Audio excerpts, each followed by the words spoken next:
Wow. Hi folks, welcome back to the channel.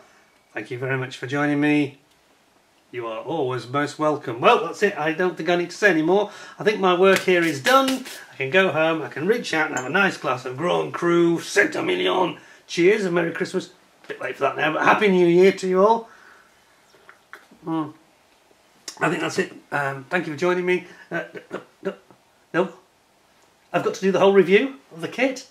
I have. Oh, the crew say I have to do a review properly, and I can't just let Tamiya's quick, fantastic video of their new F-35A Lightning do the work for me. I have to do it in a professional way, properly apparently. So, oh well. Now then, that is a truly remarkable video that has been produced by Tamiya for this new kit, and I have to tell you that this was not planned. This review from me.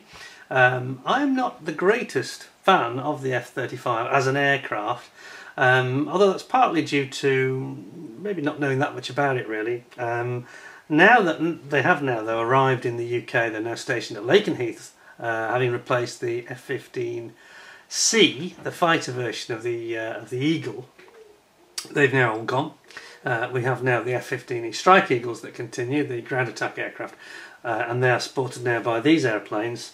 I think there's 2 squadrons from the top of my head, and I did know the numbers and I've forgotten the 2 numbers of squadrons, so those of you watching that are based at Lakenheath, forgive me for my ignorance. I know that one of them is mentioned in the book here I have in front of me, so I'll talk about that maybe in a minute.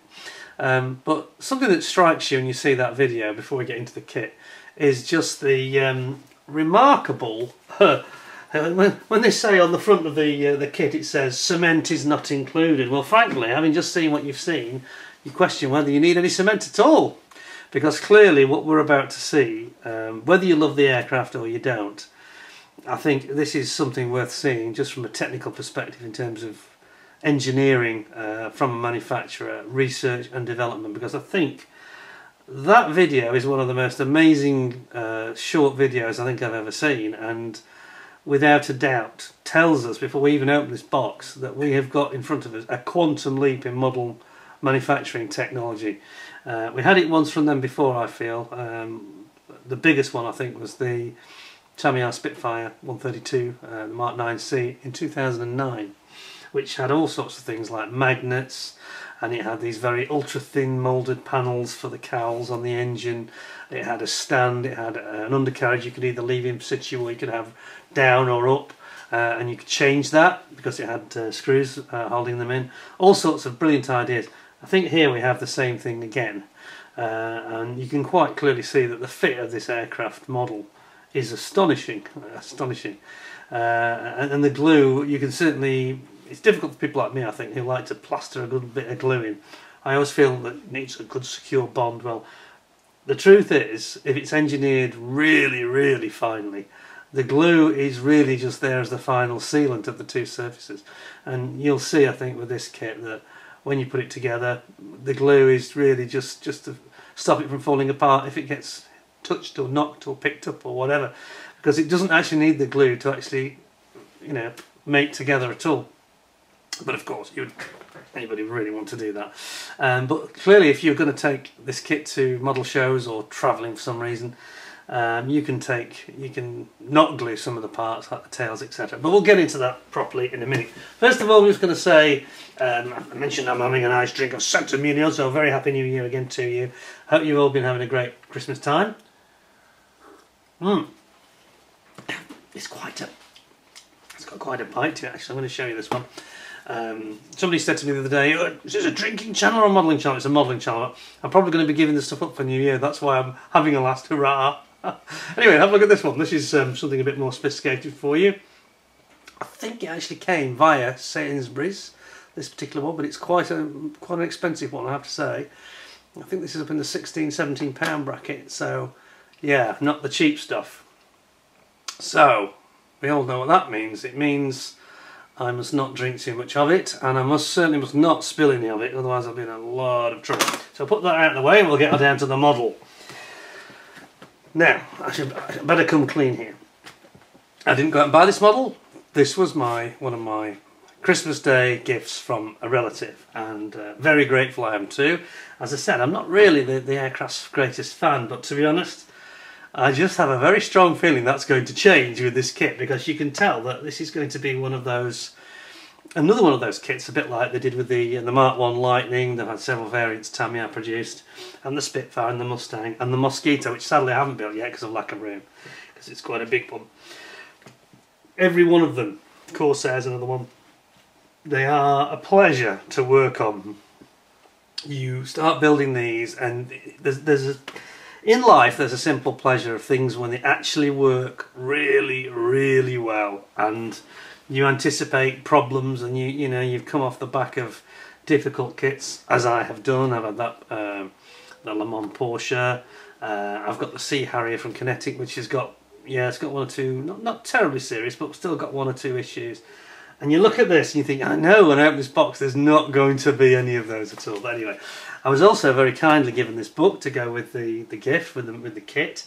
And of course this is the Real-to-Replica Blue Series Lockheed Martin F-35 Lightning II, and it covers all the variants. Now this is the A variant, this is the fighter version that the USAF are using, and they've also sold on to, I think I'm right in saying, Norway, Denmark, Japan, Holland, Israel, I mean the list just goes on and on and on. In the UK we bought the B version, the vertical takeoff version with the lift engine at the front and the flap that opens, so we can use it on carriers. But so we've got a squadron of the RAF ones and another squadron, of course, there'll be two squadrons, one on the HMS Queen Elizabeth, unfortunately our Queen's passed away, and the HMS Prince of Wales. So poor King Charles doesn't have one named after him now, does he, if you think about it? But anyway, so those are the B version. Of course the American Navy operate the C version, which is the sort of more, I find this a little bit confusing actually, but they are operating it with an arrestor hook, so they're going to land it in the conventional way with an arrestor hook, which I don't think has the lift engine, the VTOL capability. Some of you may correct me on that. Anyway, this book has got them all in here. I've not had a chance to read it in full yet, but I've had a good flick through, and yeah, it seems to be very comprehensive indeed. It does show here your different versions, the A and then the B and the C, operating on carriers, operating over land. You can see the I think the US Navy are operating the B under the US Marine Corps banner, so they're operating it the same way the British are using it. And then, as I say, the C is to be used on carriers like the Nimitz, where they're going to land them in the normal way down the deck and catapult them off. So it has a stealthy arrestor hook, sort of flap that opens for the arrestor hook. And it shows a B here being used by the US Marine Corps, and this is one of those great books where, you know, you do need something like this, especially with a relatively new aircraft that we're not perhaps so familiar with. You need a few photos to help you around it, detail work showing you the undercarriage, gear bays. Look at some of the detail here. Look at that, showing the rear engine nozzle and various windows and sensors, radar sensors. And you can see there's the lift engine under the big flap that's open, and being detailed, and then they go into the gallery with all the different versions. Anyway, without further ado, this book, I have to say, does not include the new Tamiya kit, because the Tamiya kit is so new. So that mainly includes the Italeri and the, who else did it? The Kitty Hawk Italeri versions. I think those are the ones that they actually cover, if I'm not mistaken. They've got the B from Italeri, the UK one Lightning II, yes. They've got another version of it, and then they've got the A, Italeri again, and yeah, the Kitty Hawk one. So those are the three that are covered. Without further ado, I think we're going to get cracking into this, because I think we're in for a bit of a treat, really do. So, what have we got? So it's kit number 124, or 48124 as Tamiya deem it in their nomenclature, and it is a very imposing box, I have to say. It's 48 scale kit. It's quite a sizable, chunky box, fair weight to it. On the side we have got, showing the Japanese markings. I think, is that Japan? No, it's not. It's is it Japan? Yes, it is. Japanese Self-Defense Force. It is indeed. And oops, it's showing you all the markings, colours that you'll need. Talks about the different markings that are included in the kit. No British markings, obviously, because we don't run the A. And then on the other side we've got quite an impressive side view showing the weapons loadout. Of course, this aircraft can run in what they call stealth mode, where they have the internal weapons, or beast mode, where they have them out on rails, on the wingtips, and also on pylons if required underneath. And you can see the beast mode loadout right here. Look at that. So in an area where stealth is not a priority, and they're going to do ground attack work, you can see laser guided bombs and air-to-air missile on there. And then in the internal bay you can see what looks like a JDAM type weapon in the bay, faithfully reproduced. So wow. So I've got to say that yeah, I thought to myself, oh, I'm not that keen on the Lightning, and then I opened the box and I thought, yeah, I think I am now. And also, the nice thing about this is I've already got I've got a Lakenheath F-15E Strike Eagle, the Revell. Okay, it's not the greatest kit in the world, but it looks quite nice, the finished product, and this would sit perfectly next to it with Lakenheath markings, and more on that in a moment. So I will just pop that over there safely, he says, safely, hopefully. And because of course Tamiya do have this one annoying habit of theirs, which is, well, they have two annoying habits. One is the thick decals, and the other one is they staple everything. So I haven't actually taken these out apart from this particular one. All the others I've just removed the staple so we can have quick access to it without having to mess about. So I won't actually just pull that open, but we'll get all these screws out now. I mean, it's not a particularly large aircraft, the F-35, of course. And you know, in terms of the history of it, the aircraft was the one that won the competition. After the F-22 came out, they decided they wanted a smaller, lighter fighter as well, that they could also sell to other markets with slightly less stealth, which is what the F-35 basically is. Slightly less stealthy, but still quite a stealthy aircraft. Single engine version, so ultimately replacing, obviously, as mentioned, the F-15Cs, but also it's going to effectively replace the F-16, of course. And there's already talk about those being sold to Ukraine and all sorts of places. Anyway, we have got quite a lot of stuff to look at, so I shall crack straight on without too much of the history. So this is fighter version of the F-35, as I mentioned. We've got tons and tons of sprues to move aside. I just need a bit more light. I'm just struggling for my light at the moment. There we go, that's a bit brighter. That's it. Starting then with, there's a couple of extras in here. So I've got some nice remove before flight tags, which are, I lost my remote, which are always very useful, especially on aircraft like this.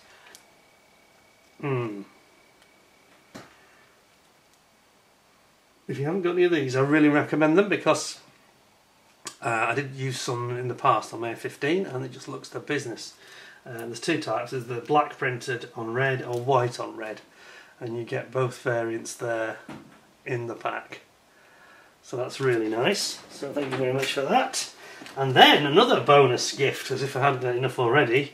I'm quite a lucky boy this Christmas, I have to say.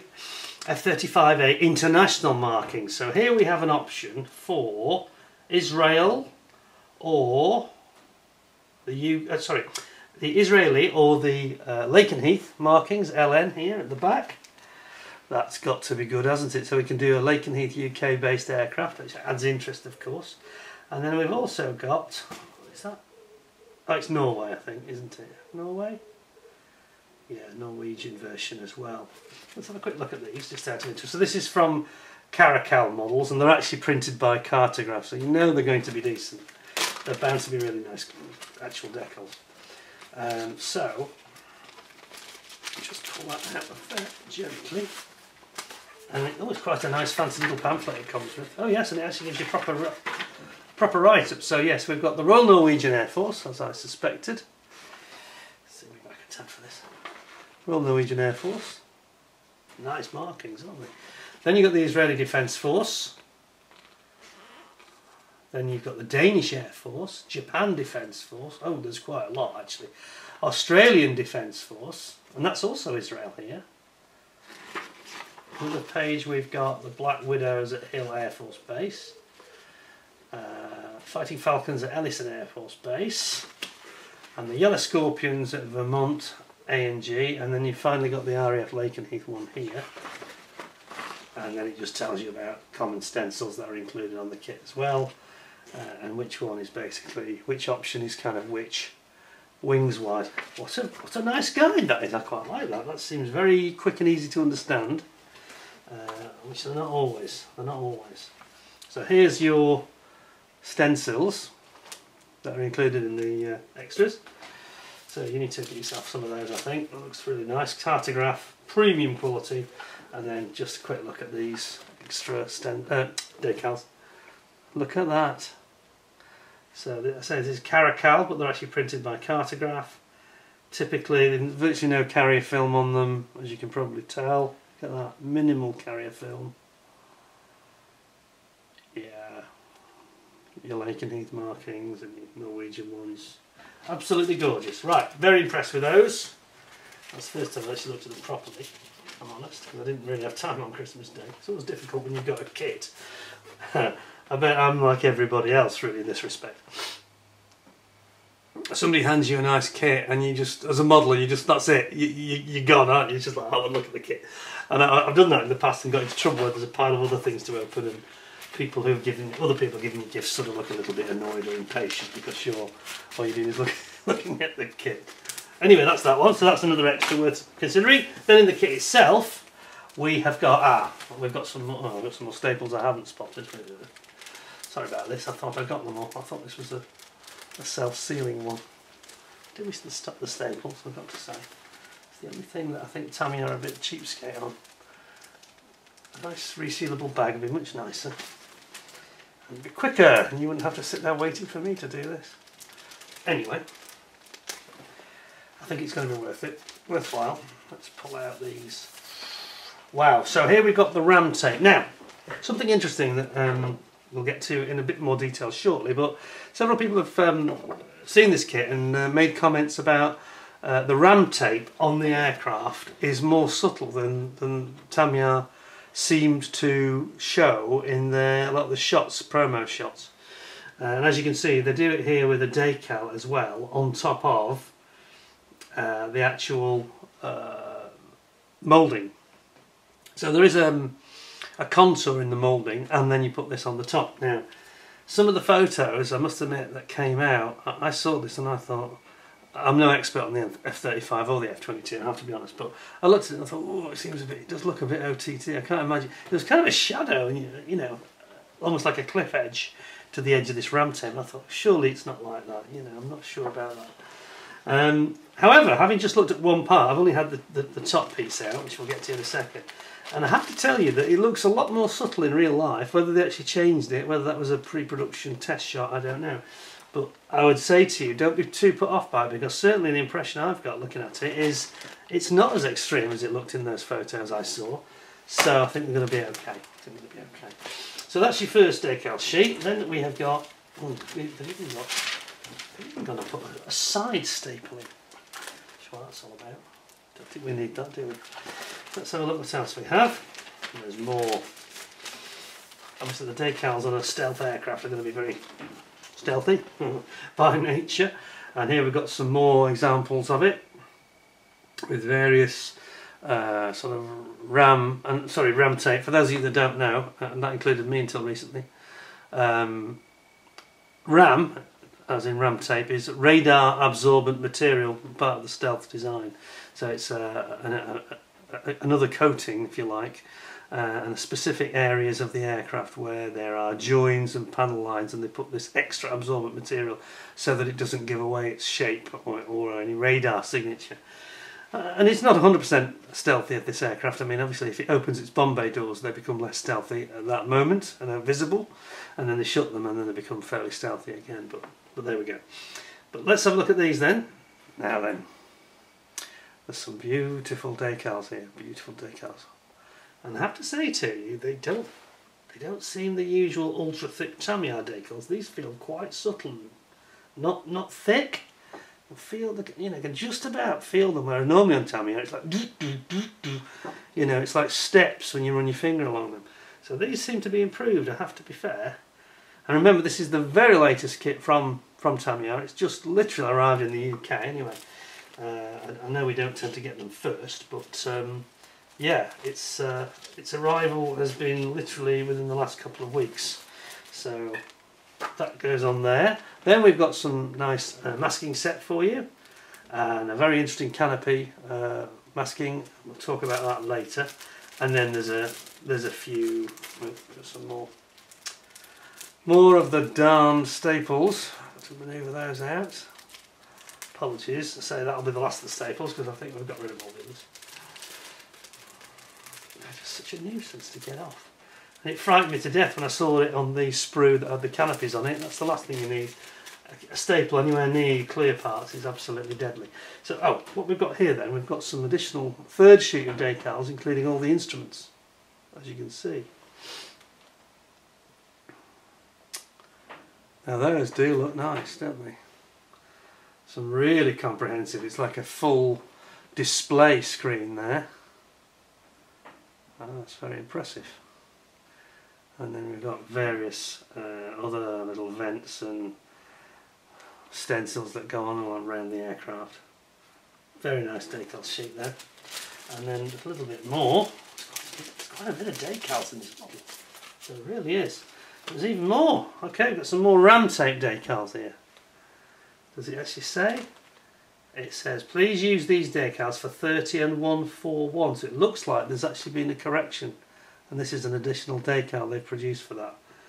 For some reason. Let's just look what that is out of interest. 30 and 141. It's these, isn't it, here? So there must be an error in the shaping, perhaps, of it. Can you see that? Sorry, I'll zoom back a bit.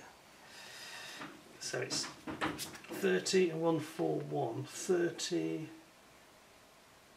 145, 30's over here somewhere, isn't it? Why have I lost it? 36, 36, 30. Hang on a second, we're searching for it. 31.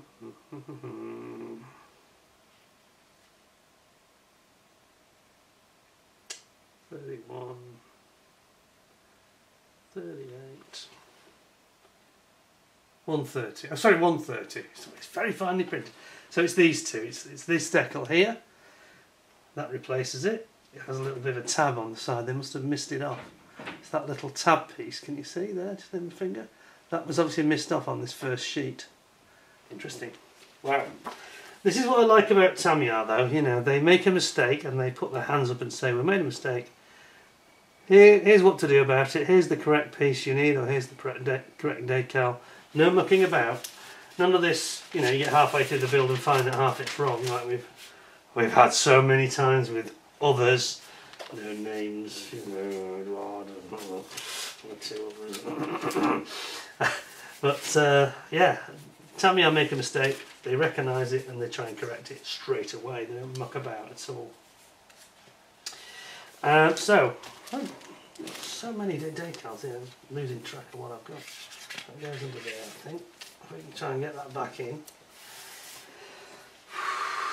This is a challenge, isn't it? I've only had one sip of wine as well. There we go, that's where that goes. Into there. And they all go back like so. Ah, there's actually a separate pack, isn't there? Separate pack went in there. They certainly cover all the bases and they don't leave you in any kind of question. I see what I'm going to do, I'll sort that out later because I'll be here all night otherwise. Right, we'll put that there for now.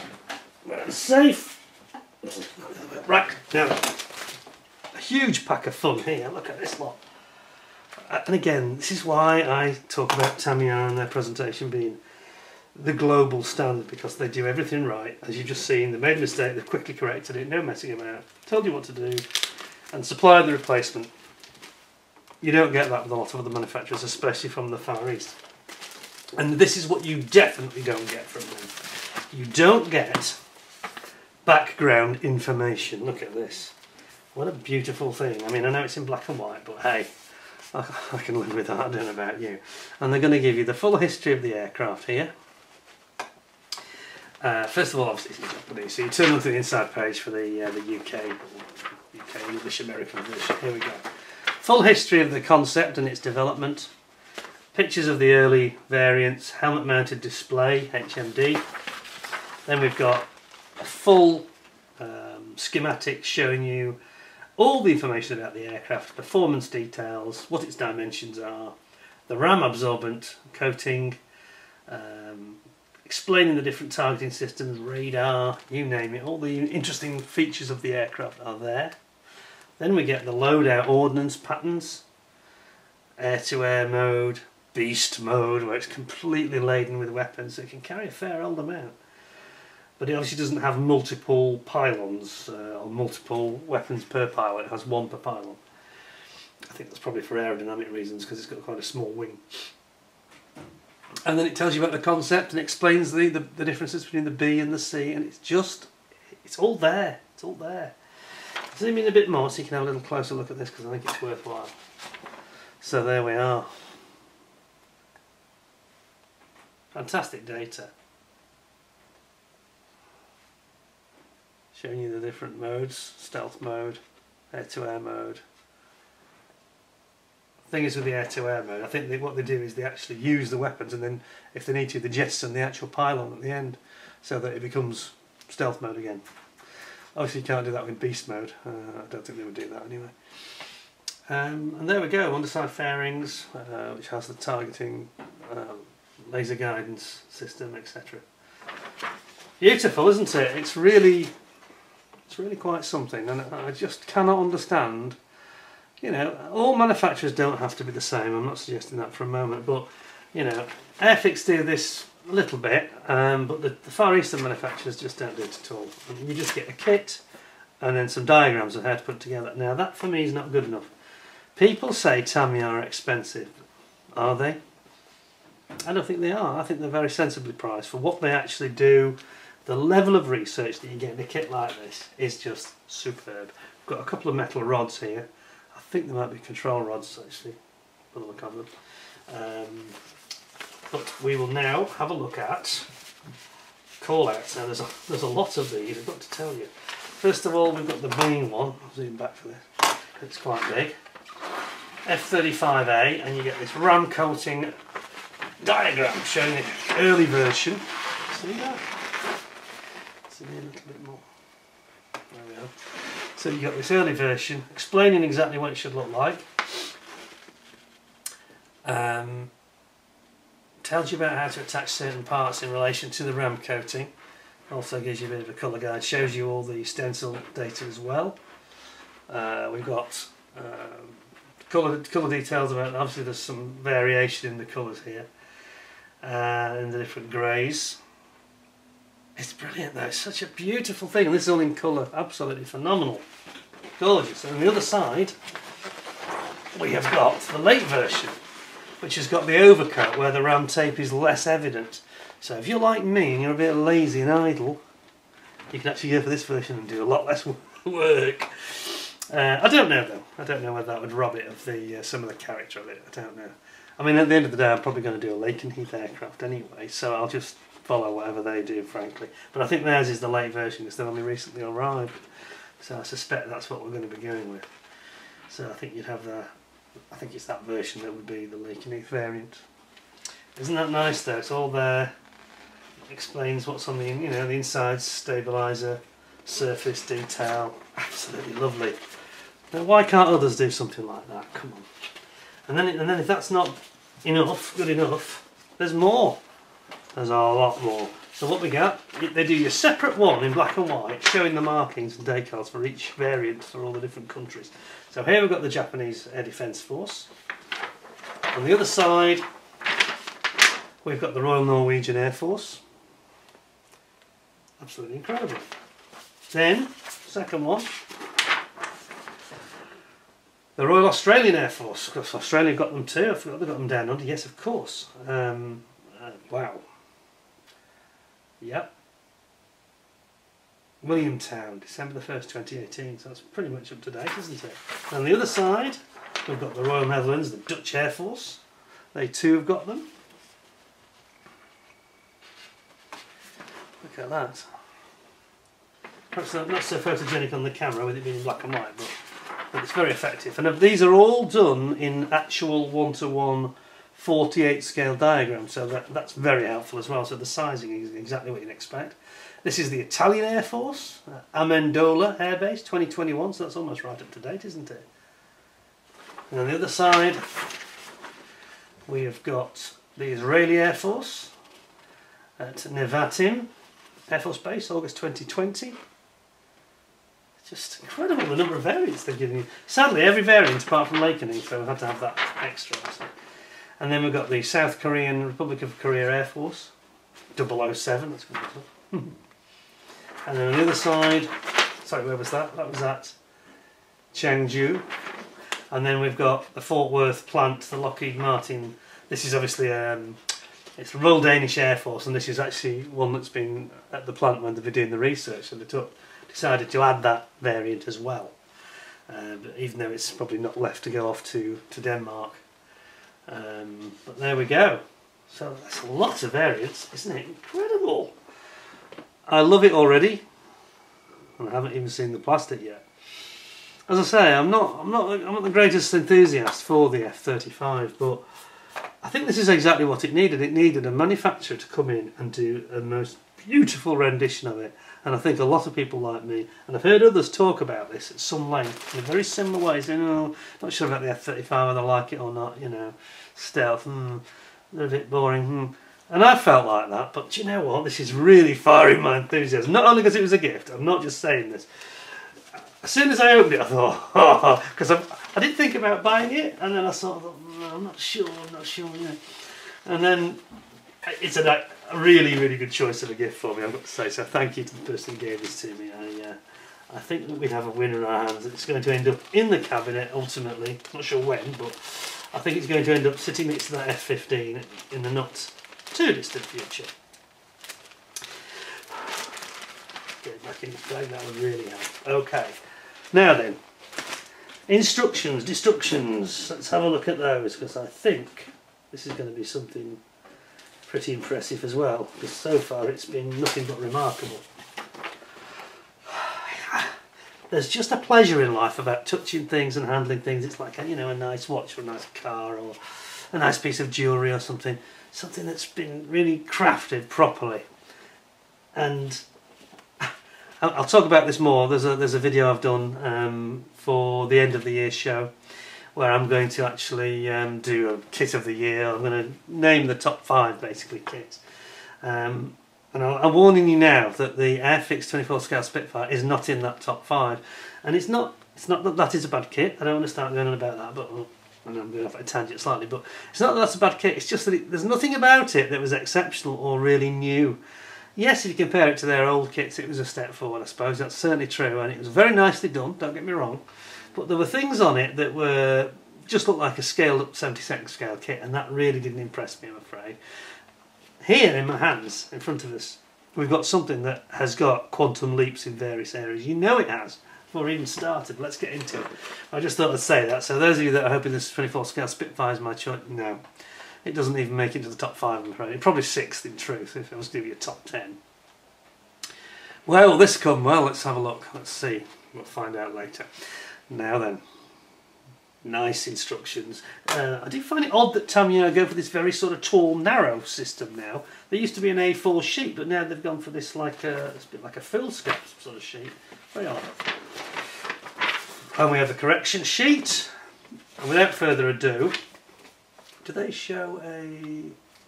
No, they don't do They never show you very rarely show you any kind of a sprue map, unlike others. Anyway, we have got a correction sheet, so I'll start with that. And it is 1 or 2 areas around the back of the canopy, it looks like. Ah yes, they're telling you that you need to paint the X18 semi-gloss black all the way to the back, and obviously they've told you in the actual instructions that you don't need to. Then they've got, it's about painting most of this I think, where somebody's realised they've got it wrong on the painting. Just look at the fact that they bothered to go back and tell you that they've made a small mistake. Other manufacturers just wouldn't bother at this point. They'll just say, yes, go to market, it's fine, it's fine. Not Tamiya, it's got to be perfect for them. So here we go, it's telling you, no, not fuselage colour, different colours. And then we've got some rails, weapons rails, like it is. And again, some small components where the paints are not the right recommended paint. And that's been corrected. So it's really just painting issues.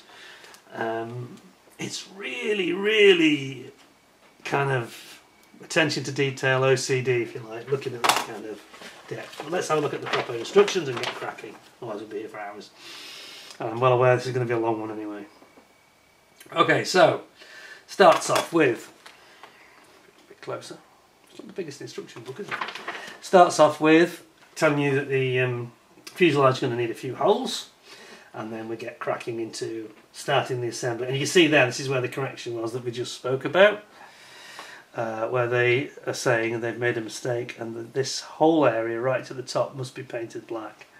Okay, so yeah, we've got some various components going in on the top of the fuselage. Then over here we're going to start with our cockpit and putting in our bulkheads, the sides, instrumentation, pedals here, and then you're going to attach the cockpit from the underside down to the top. Oops, that way. Then underneath we're going to have the nose gear, landing gear bay, and building that up. And there's some beautiful moulding in here, I can tell you. Some very, very fine detail indeed.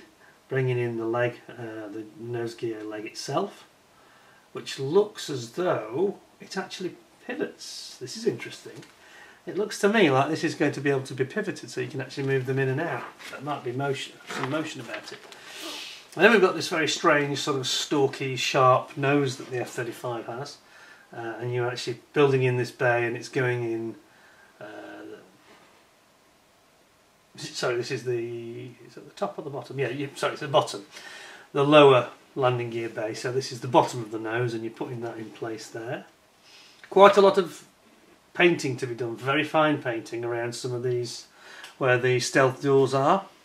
So you've got a little bit of work to do there. Then you've got the intakes, air intakes going in. And as you saw in that video, these pieces just literally just fall together, slot together beautifully, with almost seamlessly. Very, very nicely indeed. And then you bring in the top and the bottom together, and again, as you saw in the vid, that goes in very, very smoothly indeed. Then you've got your painting of the sort of wall where the bay doors are going to go. Then you've got to decide which mode you want to have. Choose one of 3 ordnance patterns. I don't know about you, but I'm awfully tempted to go for beast mode with everything on it, because I think it looks more impressive. I have that, and have the bomb bay doors open as well. It would look amazing. Give it a bit of character. And it's just warning you, if you want beast mode, you've got to drill a few holes here, obviously in the wings, for those pylons to go in. Then we've got 1 or 2 of these little windows. Does it say what it is? Does it not? It doesn't. I'm pretty sure that's a window. And they've got radar panels and all sorts of things here. And you've got some of these decals, which are the ram tape decals going in. I think you're going to be doing a lot of decaling as you go. It won't just be a decaling job at the end. It's going to be throughout the build. And you can see it here in the next. Sure enough, on the very next section, it does show the weapons bay open or closed. Weapons. I like that open. I do. Look at it. That looks incredible. And I think the trouble is, if you close it, you're closing in some fantastic detail. So anyway, that's obviously the choice. But look at the painting you have to do in the weapons bay. Oh my God. I don't think I've ever seen a more detailed weapons bay than that. Look at the different paints you have to use there. What are they? There's over 30, 33, 34 paints you're going to have to employ. Different ones. Oh, they're not all different. They're not all different. It won't be 33 in total. It'll be more like, yeah, there's about 16 or 17 different paints, I think. But there's a lot of fine detail painting to do. So they've done all the hard stuff for you, actually moulding everything. You've just got to paint it up. Look at it. So they do it sort of the outboard, and then they sort of show the inboard This is a major painting job. Oh my lord. Good gracious. I've never seen anything like it. Holy mackerel. Anyway, then we're doing the jet engine. Or the motor, as they call it. And then they've got weapons bay. This is the front of the weapons bay, the front wall, bulkhead of the weapons bay. Again, lots of fine detail on tubes, wires, ducting that's got to be painted. You've got little motors and actuators going in here. You've got cooling, what looks like cooling ducting, hydraulic ducting. Oh, it's a lot of parts. It's not so much the part count; it's more the number pieces that have to be painted very finely. So if you're not good at fine painting, you might want to just close it up and go for stealth mode. And then we've got all sorts of actuators and gears and systems for the undercarriage. And then you actually put in that weapons bay in finally, and your jet engine goes in there too. And then you've got this spar, which is, again, as you saw in that video at the beginning, it just drops in absolutely beautifully. Just a perfect fit. Again, some fine detail work to go in on the spar itself. And then you bring basically the spar in, and then the top and the spar goes in here. And then the top and the bottom of the fuselage are actually brought together here. And then you attach the side panels for the weapons bay. And then there's more decals again going in there. Wow. Then we're building up the jet nozzle, which again, as you saw in that video, it's just a push fit. Everything just drops together in the most beautiful design. Thoroughly engineered, quite remarkably. And then we've got the main gear, which is quite chunky on this aircraft. I don't think they've done weight on wheels on it for some reason. Somebody did tell me that they thought it's because they ran very high pressures and you don't get much sag on the F-35 because it's quite a light aeroplane. So it's got very chunky gear, very similar to an F-15, and yet probably significantly less weight. And those legs going in here, complete with their actuator arms, and then you've got the gear doors themselves being brought in there, and then the nose gear, deploying the nose gear. Here we go. Now does this actually pivot as well or not? No, I don't think it does. I don't think the main gear pivots. I'm not sure why they've got this, what looks like a pivoting.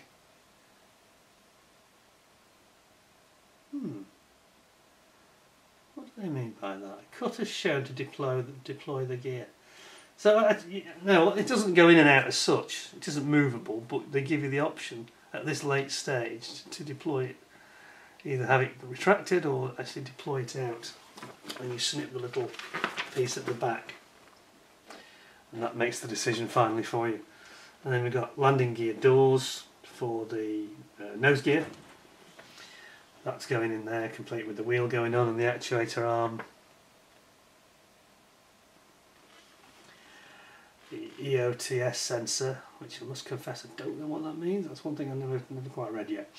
I'm sure some of you know it well. And then you've got what looks like a powering system for the light, landing gear light. You've got the so the sensor goes underneath the sensor window like that.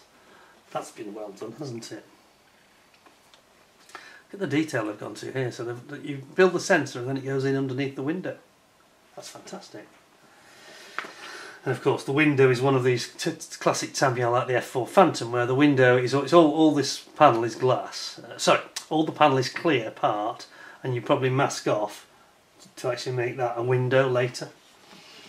That'll be part of the masking set, I'm sure. And then you've got weapons bays doors, whether you have them open or not, and you've got attaching weapon bay cover parts. So it has a cover that goes over it. Then you've got the actual doors themselves here. I think I'm coming a bit too close for this. There we are.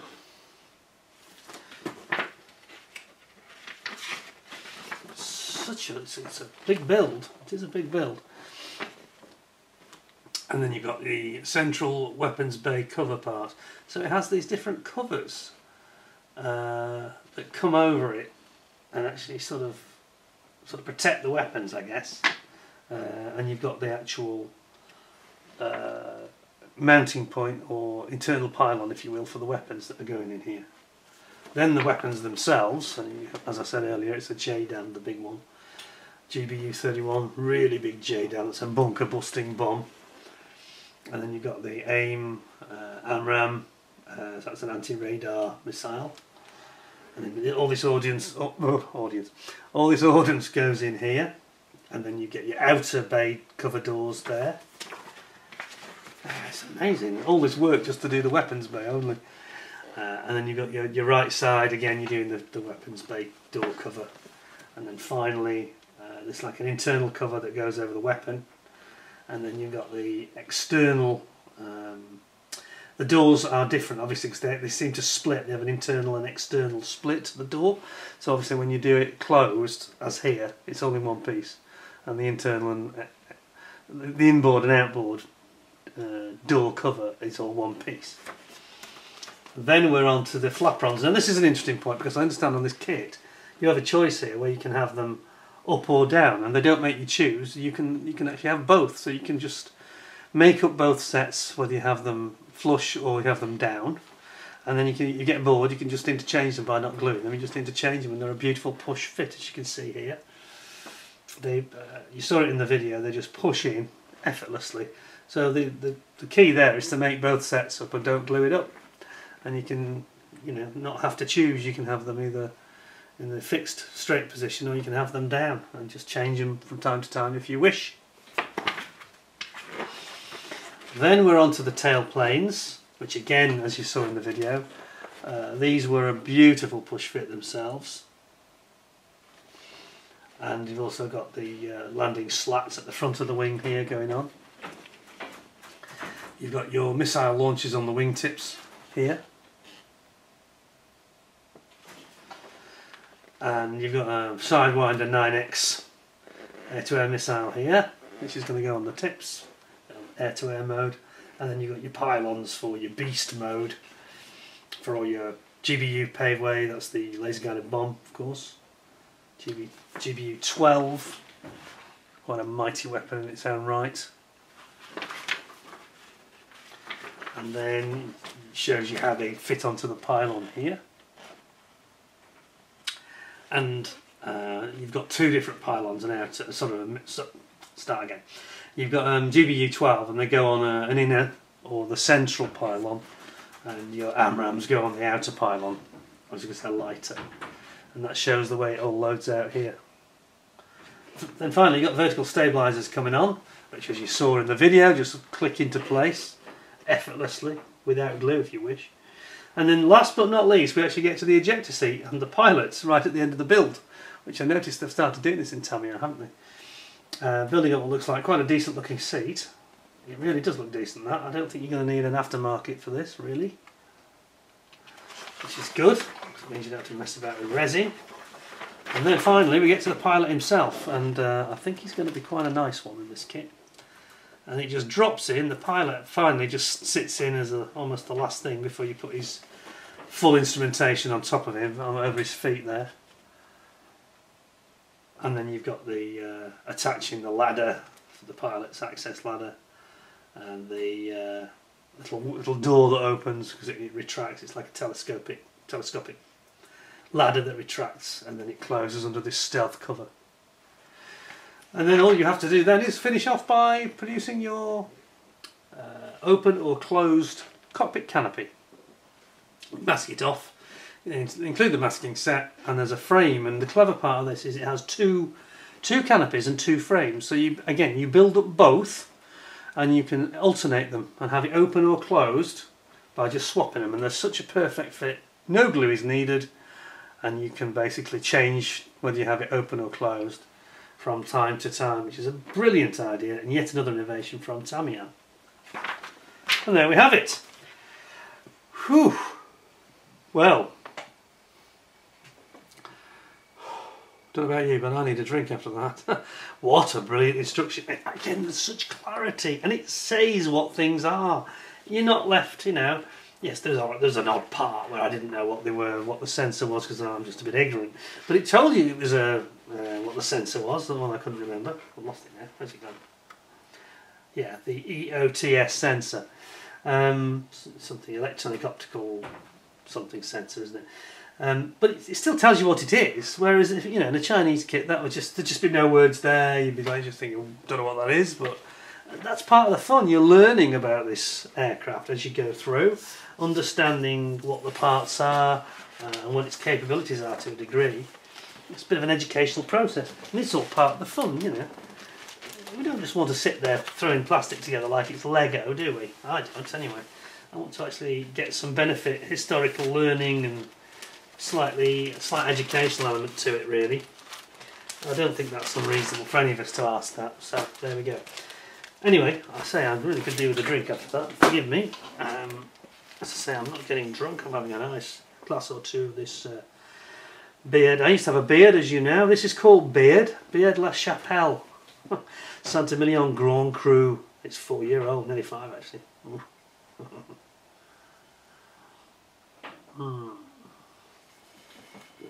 The good stuff, the good stuff. Right, enough, let's get on to the plastic. I'm going to start with, well, where we just left off actually, with the canopies. We get 2, as I say. Now these are both identical, because the clever part is in the frame. Check this out. So let's move my, I think you can see my glove in the background, I'm not sure where that's coming from. Must have gone out and come back and throw my glove to one side. That was a bit of a moment I should have edited out, but too late now. Right, here we go. Now look how they have beautifully already gold coated this for you. I don't know if you can catch that on the camera, but it's a gold tinted plastic. So you have the heat resistant gold coating just like on the real canopy, and it's all there for you already. And what a beautiful thing it is.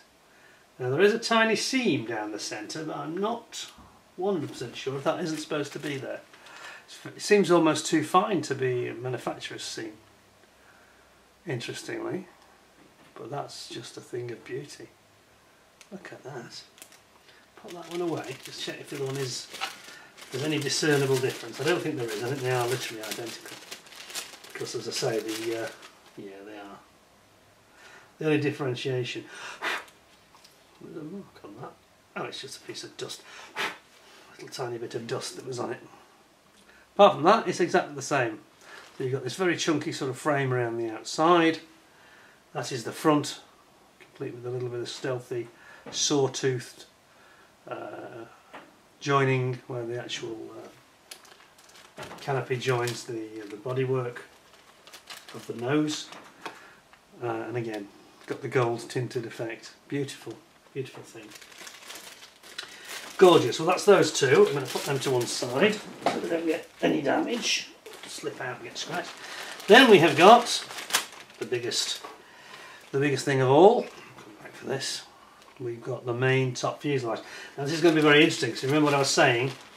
People were talking about this ram tape and how chunky it looked. Well, I've got to tell you, I don't know whether it comes out on the camera or not, but I've got to tell you, it's quite subtly done. Yes, it's definitely there. And you can just about feel it, but it's not at all like the photography that I originally saw, which looked like it was a bit like the Italeri one, a really chunky example, well OTT. That's not the case here, not that I can see.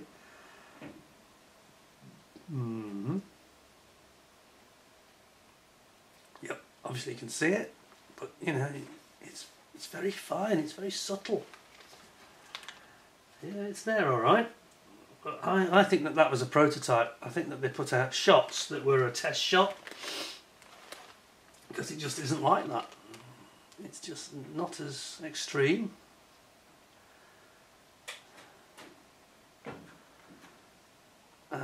I don't think that's going to give anybody any real problems at all. I think it's about right, to be honest, to my eye, to the photos I've seen in the book. I don't see a problem here. I think that's just really, really nice. And you've got all this beautiful detail at the front, and you've got this phenomenal sort of internal detail as well. This is where the spar goes into these holes here. A very nice piece indeed, I'd say that was. Very, very nice. Yeah, I can't fault it. I think that's much better than I was led to believe from the original pictures, let's put it that way. So I'm going to fold that over there, and then we should immediately have a look at the underneath side. Whoops, and that's popped out straight away. And again, yes, it's there, as it should be, but it's not this hugely chunky cliff-like ram tape that everybody seemed to be getting upset about, well, me included, you know. I think we all saw it and thought, Jesus, they've really overdone this, folks, you know. But no, I don't think they have in the actual production example. It looks really, really nice. And it's just not got that extremeness about it. It actually feels less, even less than it looks as well. You can barely feel it. It's really nice. Okay, I know I've got gloves on, but yeah, you can feel it. But it's not like chunk, chunk, chunk. There's no motion to your hand. It's not going up and down. There's no step. It's a very subtle transition. And this is where they have this beautiful click fit. Everybody talks about the nose section that comes in here at the front. Your nose section comes into click, and everybody says it's a beautiful fit. So yeah, I'm confident this is going to be an absolute peach to build. That's my bet on this one anyway. I think it's going to be a joy. Let's have a look at what else we got then. Now then, here we have all the intake ducting. Any injector pin marks in the duct? No, sir. No, madam, there are none. Look at that. Gorgeous. They've done a beautiful, beautiful job of this. Look at that. Look at that. Oh. Then we've got this beautifully engineered nozzle fixing housing, if you like, for the actual the jet nozzle. You've got this beautiful sawtooth effect. Look at that. Isn't that nice? Look at that. Beautiful moulding. I don't think Revell will ever be capable of anything like this, do you?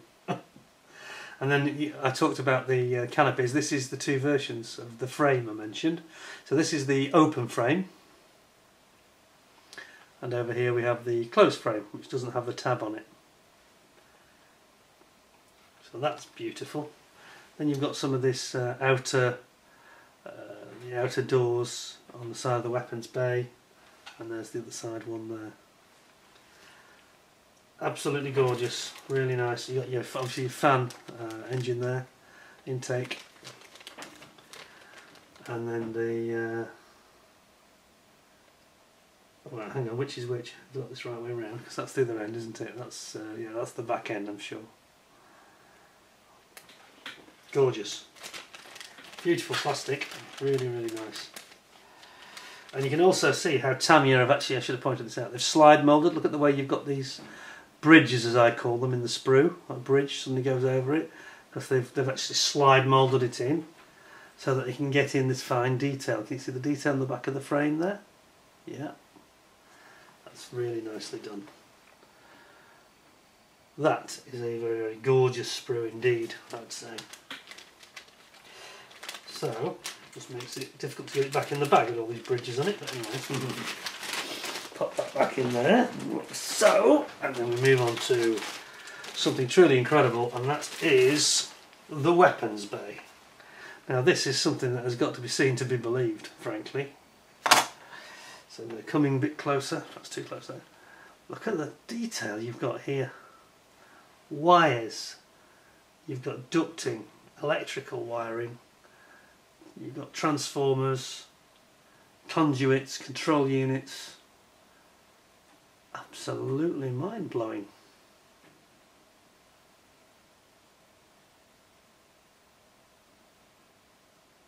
Just astonishing. I can't think of any single part that I've ever seen in a scale model kit that's been better moulded than that.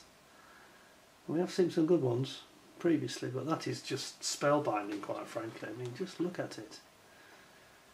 And this is the one where you've got all this painting to do, so you're going to need your optimizer glasses on.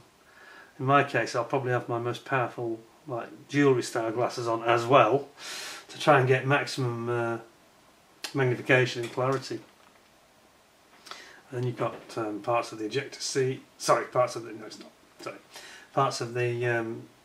bulkhead at the other end of the weapons bay. This is all weapons bay related parts, I think. And then you've got the closed covers for the weapons bay, should you choose to have them closed there.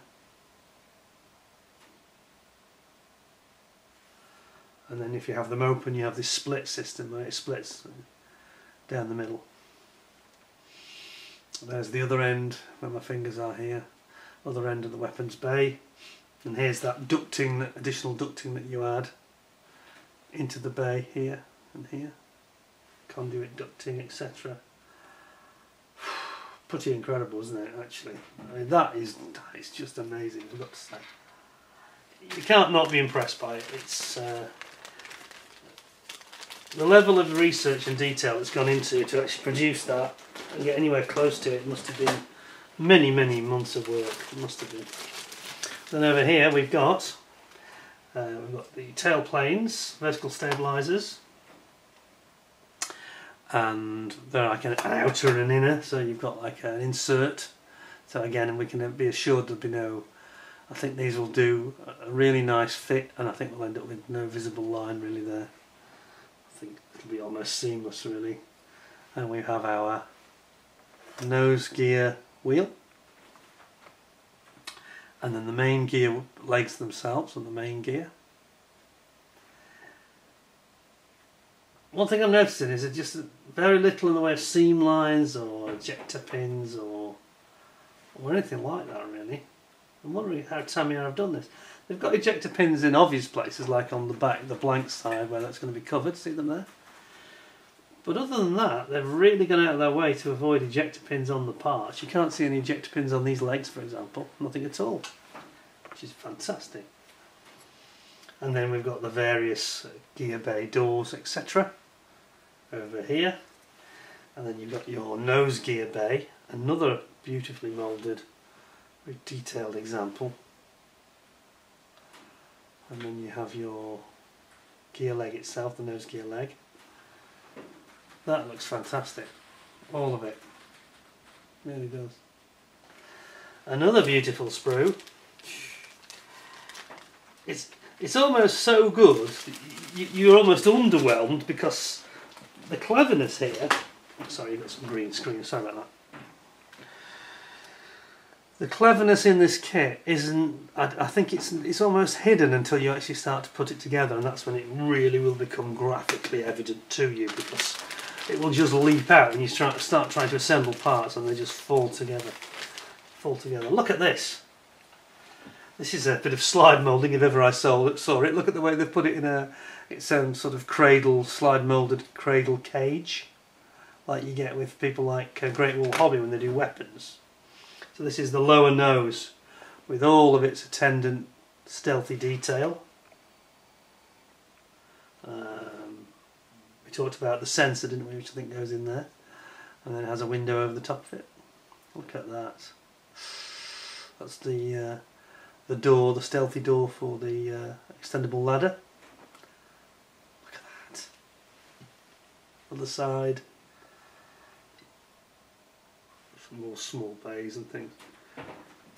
And this is where it slots in effortlessly to the rest of the fuselage. And then here we've got our wings. Beg your pardon, what am I talking about? It's the tail planes.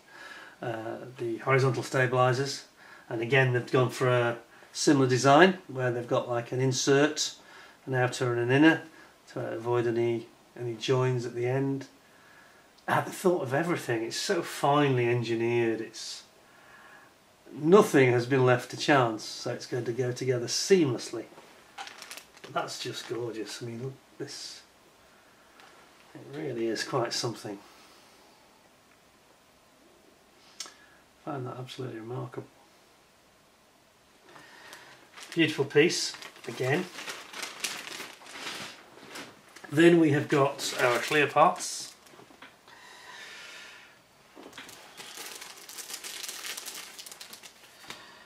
And here's that, where that sensor goes that I spoke of, where I said it's a large clear part and you'll mask it off here. So this clear, but you see it's like a crystal frosted effect here. That's the bit where you're going to spray paint. So this will be masked as part of the masking set, and then the rest of it, the frosted area, will be spray painted to be grey like the rest of the aircraft.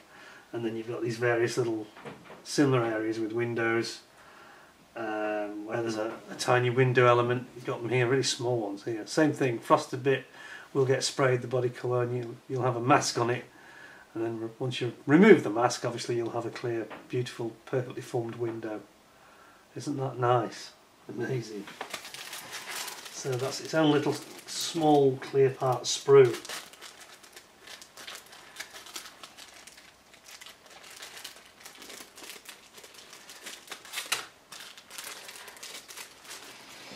And then, it says, shut on my new shirt, there we go. Then we have the weapons sprue, and this is a duo, a double duplicated sprue, where we have some really interesting parts here. So let's have a close look at these. So we've got our JDAM bombs here, nicely moulded, completely with fins on them. They're moulded with 2 fins, and you add the other 2. Then we've got our nozzle petals, the engine nozzle. The outer and the inner. They've got an outer and inner feature, so each one of these gets glued to that, and then you slot it together. And there are 6 in total, of course, from the 2 sprues. Then we've got our AMRAAM missiles, the anti-radar missiles here, and then we've got our Sidewinder 9X here, which is like a long Sidewinder. Beautiful pylons. Got your sway braces here that attach the weapons, stop them moving about. GBU laser guided bomb there, and then another one here, the slightly bigger one. Sorry, they're the same, aren't they? It's just the angle I'm looking at it. And then we've got the main gear tyre, and then as I say, that's duplicated, that whole sprue. So yeah, I'm surprised they split them, the tyres, but the thing is with Tamiya, they're such good fit. I don't think it gives the same issue as it would on another kit, really. So I don't think they consider that to be any concern, because they're just doing it so well. Now we have a rather unexpected problem in that they have, inexplicably, they have sealed this with a heat seal, which they don't normally do. That is very curious. Every other bag was stapled. Anyway, not to worry, we'll get the knife out, and I shall persevere for you. We're nearly at the end. There we go. Last but not least, we have this enormous spar. Look at this. By the way, if you notice my camera is working a lot more nicely, it's because I've replaced the batteries in the remote. So it's now zooming with much more vigour. Yeah, here's that lovely spar, which has got 2 sides to it, and it has quite a lot of detail on both sides. You've got, again, some wiring conduit detail here, both sides. And then on the other side, which I think is the one that faces the weapons bay, you know, and they've bothered to put detail in. Actually, no, it doesn't. It's the other way around, isn't it? The weapons bay. Yeah, the weapons bay goes on this blank piece here over the top of it.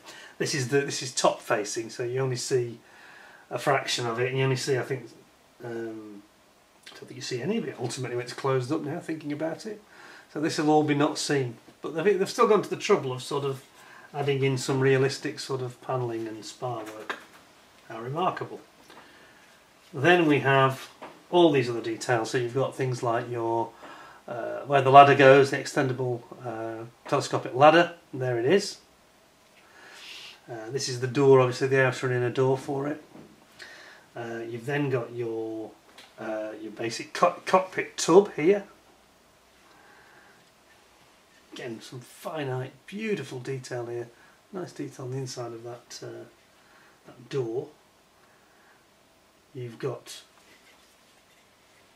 the back of the cockpit here, including, I'm just trying to figure out which is the pilot's seat. Oh, here it is, it's hiding. Because it's in so many pieces, it's over here and here. That's the pilot's seat here and here and here. Complete with the headrest here. And the pilot himself. Now this looks a very, very nice pilot, I've got to say. And he's got this helmet mounted control system. So that's why he's got this very bizarre looking, almost like a bug head. But then you can see his arms, detail, very nicely moulded, aren't they? Those beautiful. Here we've got the other side of the main gear wheels. You've got the pilot's pedals here, and then you've got all these various. We've got a couple of pylons. It's the outer pylon for the air-to-air missiles at the end of the wings, actually. And then we've got all these various actuators that operate in the nose and the main gear base. So all the actuators for the gear legs, all the brackets and the pivots, etc., mounting points. And I guess that's about it. Well,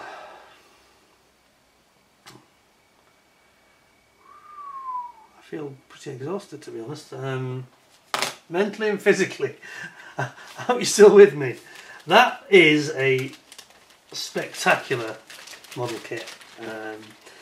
Whether you enjoy or like the aircraft itself, I believe that is going to build up one of the nicest builds in terms of ease of build if you follow the instructions properly. I don't think you're going to have any problems at all. I think it's most unlikely. I think the quality and the design there is absolutely exceptional. Frankly, it breaks ground, I think, in terms of its engineering. I think it's groundbreaking in a number of areas where they've thought things through again in a new way. And remember, this is 48 scale, not 32nd. What a spectacular kit that truly is. I think it's inevitable that I'm going to give it 10 out of 10. As I say, whether you like the F-35 or you don't, from an engineering point of view, I think that video at the beginning is just... I first saw it about 2-3 weeks ago, and my mouth just dropped open and I thought, is this real or is this like a wind up, you know?